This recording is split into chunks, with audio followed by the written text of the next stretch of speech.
Hi hello welcome back to our channel. నేను మీ భవానీని. ఈరోజు అయితే చాలా అంటే చాలా పనులు ఉన్నాయి, కానీ మా ఆయన ఏమో బయటికి వెళ్దాం పదా అన్నాడు. సో ఇంకెందుకు ఆలస్యం అని చెప్పి మేము వెళ్ళింది ఏంటంటే న్యాచురల్ ఆర్ట్ బీచ్కి అనమాట. సో మన వైజాగ్ వాళ్ళకి బీచ్లో పెద్ద కరువు ఏమి ఉండదు, అన్నీ ఎక్కడ అంటే ఉంటాయి.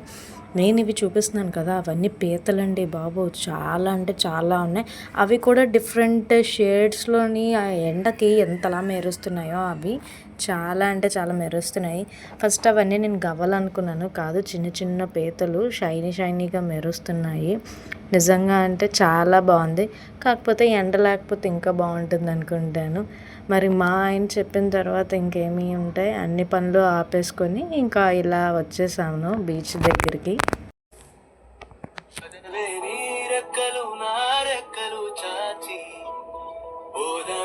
దిక్కులు ఆ చుక్కలు దాటి పర్వంలో రాదారి ఆకాశం అయిందే, పైకెళ్ళాలన్నదే చకోరే కదరా చోటికి చోటికంటానా, నీతో ఏ చోటికైనా వెంటనే రానా.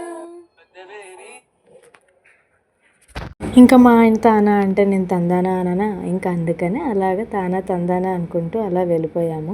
నిజంగా వ్యూ ఎండని కాదు కానీ చాలా అంటే చాలా బాగుంది.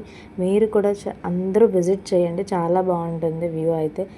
అంటే నార్మల్గా ఈవినింగ్స్ వెళ్ళి సన్సెట్ అయిపోయే టైంకి వెళ్ళే కన్నా నిజంగా ఇలా వెళ్తుంటే మనకి ఫొటోస్ కూడా చాలా బాగా వస్తున్నాయి. ఎంజాయ్ చేయడానికి కూడా చాలా బాగుంది. మా బాబు కూడా బాగా ఎంజాయ్ చేశాడు. అంత మరీ ఎండ అని అనిపించలేదు. మేము మార్నింగ్ 9:30, 10 అలా వెళ్ళాం. చాలా బాగుంది, మంచిగా గాలి ఇవన్నీ వేసాయి. నిజంగా ఫొటోస్ అయితే చాలా బాగా వచ్చాయి, లైఫ్ టైం మెమొరబుల్గా ఉండిపోతాయి. మీరు కూడా విజిట్ చేయండి మన వైజాగ్ బీచ్ని. అందరూ మన ఛానల్ని కూడా సబ్స్క్రైబ్ చేయండి. మా యాక్టర్ చూసారా, ఏదో పడుకున్నట్టు ఎలా యాక్టింగ్ చేసేస్తున్నాడో. సబ్స్క్రైబ్ చేసుకోండి, మరి మళ్ళీ బీచ్ ఫీల్ అవుతుంది. Bye bye.